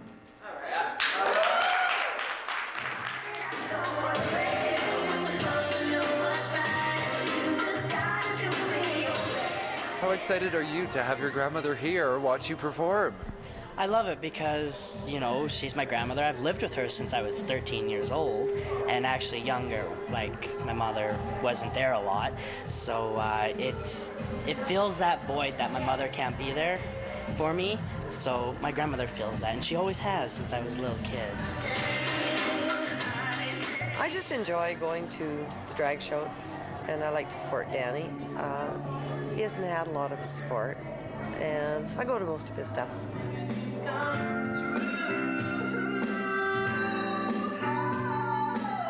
You always just assume in the city, in these smaller places, that it's just so hush-hush and that people have to really live sheltered lives. And so I think it's great that people are coming out with a bang in these smaller towns. Mostly what drove me to start this is the homophobic attitude of the Prince George area. And I have a surrogate son that lived in Prince George, and he was working with gay youth. And he phoned me in tears in August and said, would I please, Mom, go to the Pride Parade in Prince George, because they had no support from the community. And one of their young ones had committed suicide that year. And how could I say no?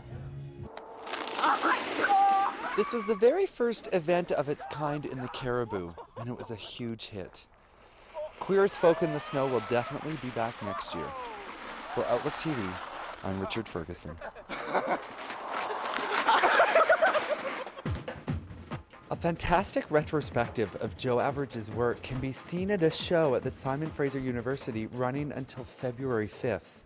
Let's go take a look.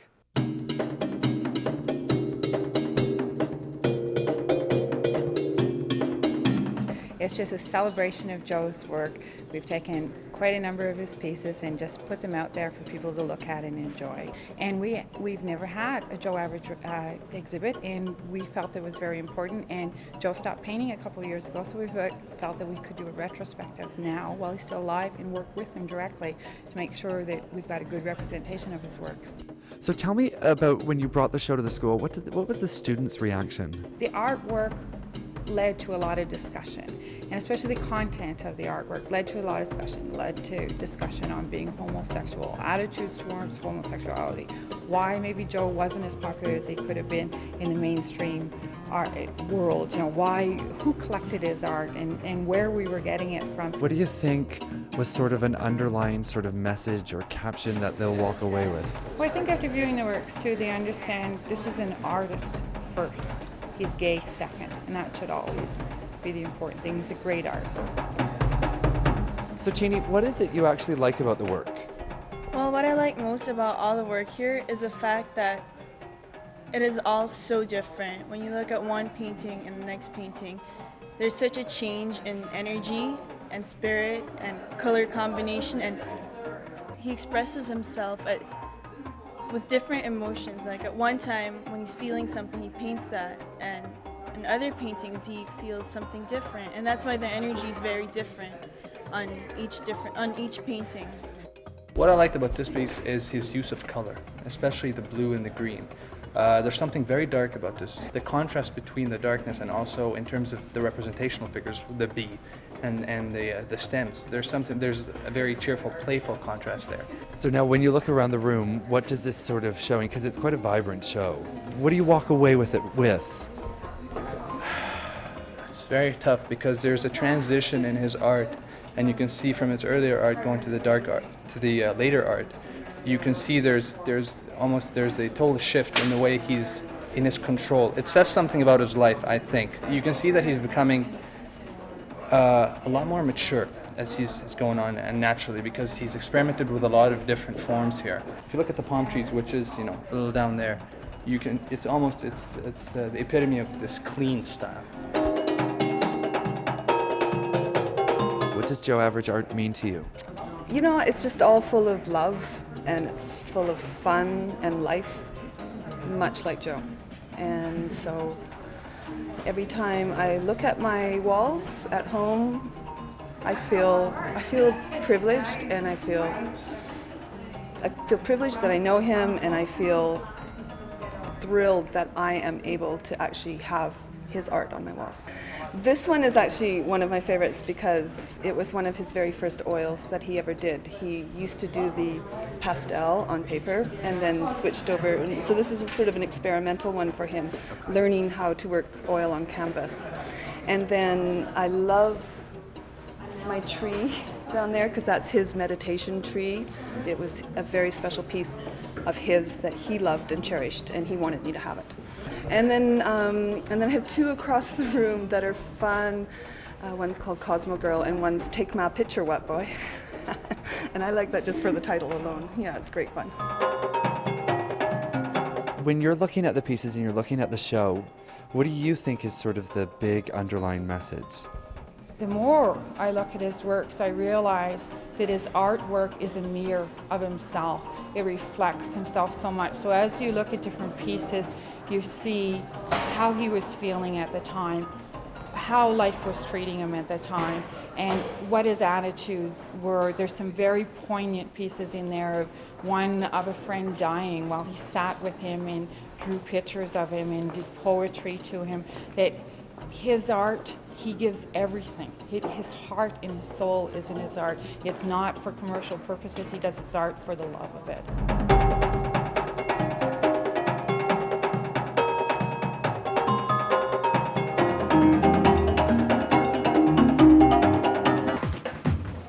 They've got boat shows, they've got home shows, they've got car shows. Now they've got sex shows. It's the second annual Everything to Do with Sex show.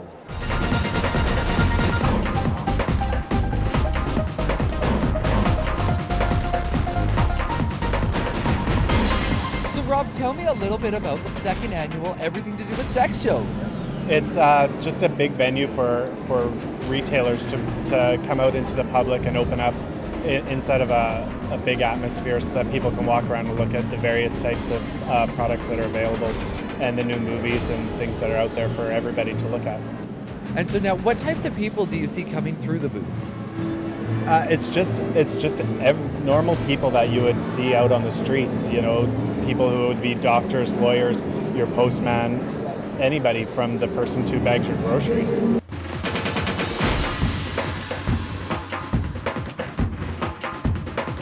So now, it's not just sex that brings you here. What else brings you here? Fun, toys, new things. Now, how excited are you guys to be here and to kind of see an exhibit that's everything to do with sex? I think almost overwhelmed me because it's all a lot in one small place. I think it's neat. It's kind of to help you learn a little bit more about it and see a little bit more. I think there's a lot more hype about it when you don't know what it is. Like to see videos, toys, be around it, and be comfortable. Yeah. Because I know when a year ago, I would have been devastated in a place like this. I would have been mortified. I couldn't have done it. I would have been shy. So now, Sue, tell me a little bit about how exciting it is to be at the Everything to Do with Sex show. It is amazing. For me, who goes into sex stores all the time, but here I have them all cheek by jowl.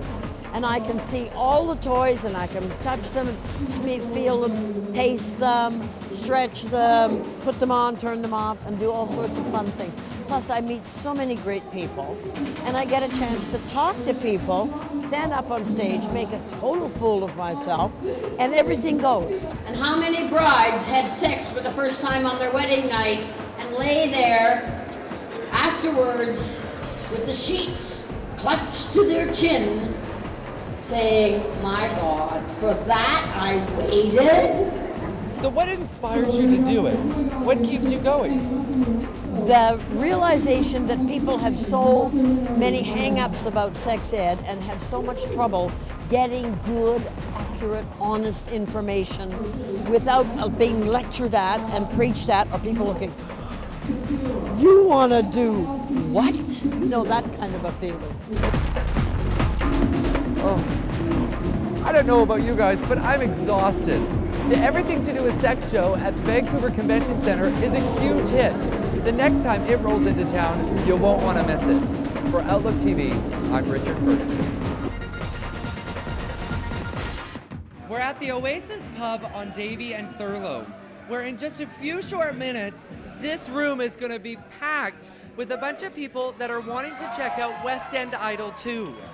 What's going to happen is 18 people are going to vie for a title where in week 10, someone will walk away West End Idol. Let's go take a look.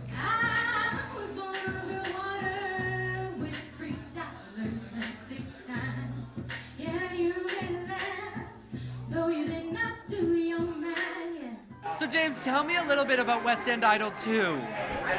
It's a singing competition that we've been, this is our second time doing it, and it's basically everyone gets up on stage, they sing, the audience votes, decides what, who's going to stay and who's going to go.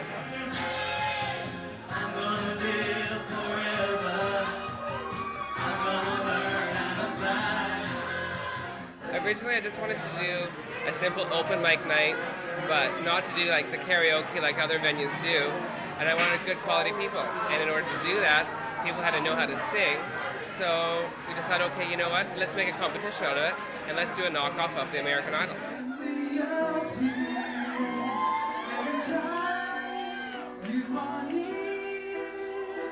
Well, you had a rough start, then you pulled through, you didn't do a bad job, but don't try to fill in with talent you don't have.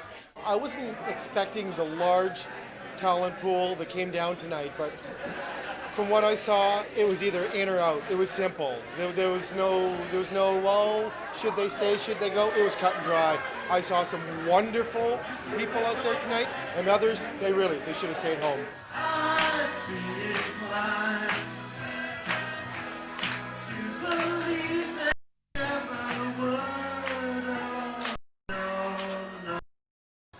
You have talent, and you know you're going to be able to put it to use and actually make some money, Now the Dong Show. Now numbers start coming up tonight.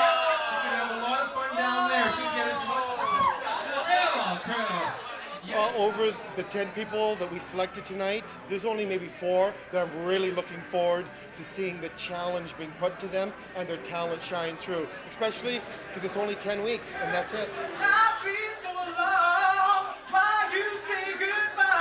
This is by far one of the most exciting things to have ever happened in the West End of Vancouver. You'll see people coming from all over the Lower Mainland vying for West End Idol number 2. You won't want to miss it. Drop by the Oasis Monday nights and check it out. For Outlook TV, I'm Richard Ferguson. Nibbling on sponge cake, watching the sun bake. All of those tourists covered with oil. Valentine's Day, the day of love and to show people that we care. Or is it? I don't know. Tonight, Outlook asks you. I hate Valentine's Day, and I am bitter because I don't have anybody for Valentine's Day. I'm always single on Valentine's Day. I can be dating somebody for almost the entire year. Valentine's Day rolls around. Nah, nothing. Well, it's a nice day, I guess, if you're in a relationship. If you're not, it's pretty lonely. Well, Valentine's Day is a very special day to every man who has somebody who cares and loves and show the most attention he can afford. That's what I think. It's kind of invented by the corporations, I think. Why do you think they invented that? To make money off cards. I think it's a love thing, you know, like for family and friends. And if you send a Valentine's card, I think people really appreciate it.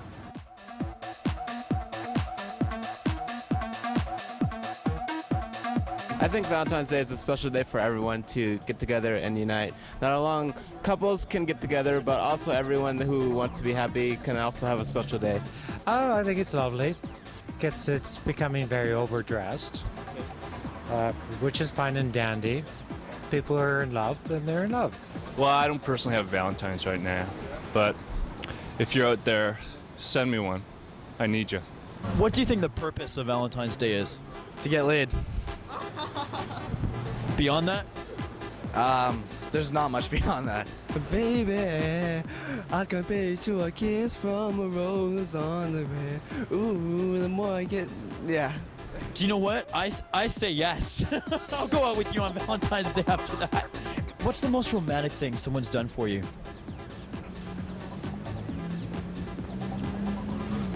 Are you still waiting? I'm against Valentine's Day. It's too commercial. There doesn't need to be a special day of the year designed to, express someone's love for somebody else. If it's a natural thing and you guys are in love, then it's, what does February the 14th mean? Obi-Wan, what do you think about Valentine's Day? Exactly. I think he likes it. Even if you don't think Valentine's Day is for you, remember, an act of love or kindness is for everyone.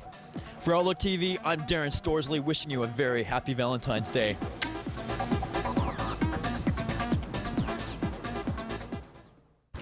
Today, cities all over the world are rallying together against a war on Iraq. Here in Vancouver, Outlook TV catches up with Sven Robinson and Libby Davies, and you, the people of Vancouver who say no to a war with Iraq. Let us tell our Prime Minister Jean Chrétien that Canada must not be part of any so-called coalition of the willing, and that whether or not the United States is able to threaten and bully the United Nations Security Council, to show contempt for the Charter, to destroy international law, whether or not there is a second resolution, we say no to war on the people of Iraq. George Bush may try and pretend that this is going to be a clean surgical war, but there is no such thing. They aren't just going after Saddam Hussein. They aren't just going after military installations. They will be bombing innocent civilians, and they will be bombing the public infrastructure and the public services that maintain life and health in Iraq. And as a union that represents working men and women who deliver health care and public education, public water and public power, we can't stand by and be silent. We have to say no to war in Iraq.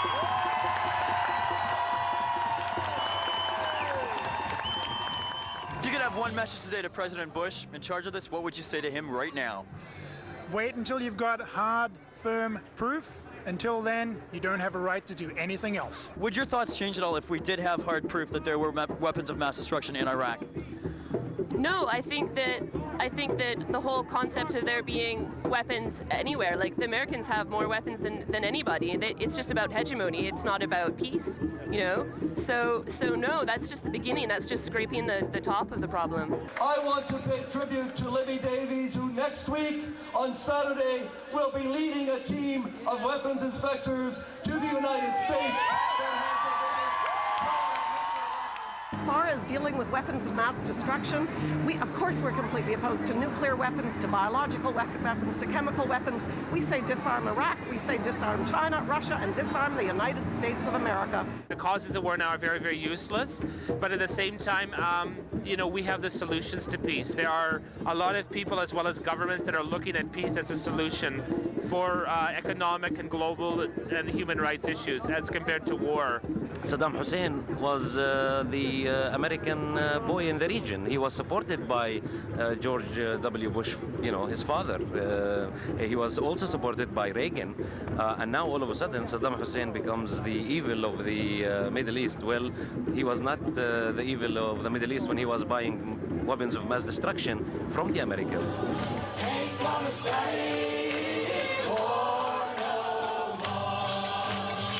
Today at the Vancouver Art Gallery, we came to talk about a pending war. But what we really found was love. The type of love created by people bound together worldwide with one message. That message is peace. For Outlook TV, I'm Darren Storsley. And I'm Marnie May.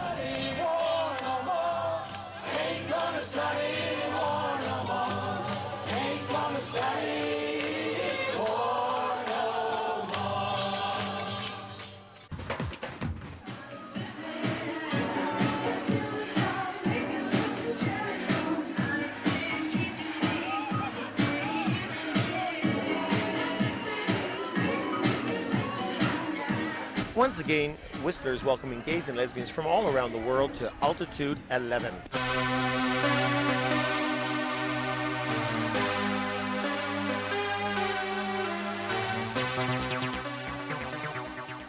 Sandy, why did you come all this way from Toronto to come to Altitude 11? Oh, the energy is fabulous. It's great. It's just all positive. It's fun. It's outdoors, it's refreshing. It's healthy. What else can you say?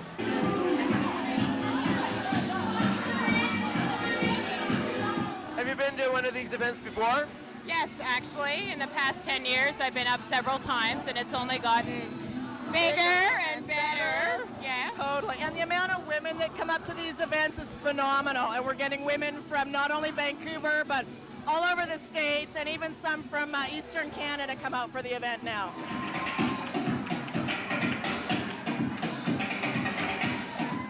Well, it was my first year that I was organizing the scavenger hunt. We had a lot of fun. We gave every participant a map of Blackcomb, and since it was Valentine's Day, they had 10 little hearts on the map. They had to find that location, ski to that location, and once they got there, they had to find this yellow banner. And once they found that, they had to take a creative picture with the team in front of the banner. We gave them props and costumes, so they had to decorate themselves or ask people to be with them in the picture, and we judged points on creativity.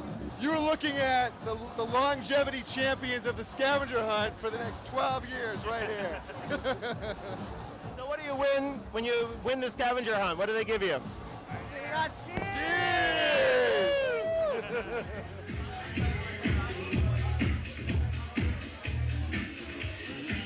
Gay Ski Week up here is really great. We've been to Aspen lots of times, and up here the people are very friendly, and it seems to be well organized, and the mountain is great. What were the best events that you found for lesbians at Altitude? This is my only event that I came up. I mean, I do work Monday to Friday, so I was fortunate to get the weekend off, so I'm here for the Altitude event for the girls. And are there a lot of imports, or are you, or is it most of the local crowd coming up? Well, we're kind of scouting it out, and I think there's very few imports, a lot of domestic. But sometimes domestic beer is better than import beer, huh? I noticed last year that I couldn't really recognize a lot of the women on the slopes who were part of the Gay Ski Weekend. And this year, it's incredible the number of women that I can see out boarding and skiing who are here for Gay Ski Weekend. It's really quite impressive. All in all, Altitude 11 was a great success. For Outlook TV, I'm Fred Camperman.